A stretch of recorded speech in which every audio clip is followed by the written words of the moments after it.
Hello everyone, welcome back to the channel. Today I'm going to show you how to change a server in a Last War survival game. Right, first thing that you need to do here is to boot up the game, of course. Then go ahead and tap your profile at the top left. Now once you're in here, you're going to want to go to settings, then customer service. And as you can see here, there's an option for an account problem. Just tap on that and tap on account. You're going to want to look for connect transfer to another server. And as you can see here, currently our game does not support character transfer to other service. If you wish to play it on a different server, you can follow these steps. Alright, here's what you're going to want to do. Go back to your profile right here and go to accounts. From here, you should be able to see manage characters. Just go ahead and click or tap on that and create a new character.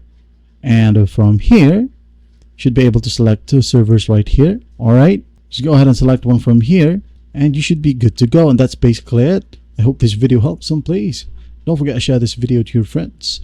And if you find this video helpful, please leave a like and subscribe. Thank you for watching. Goodbye.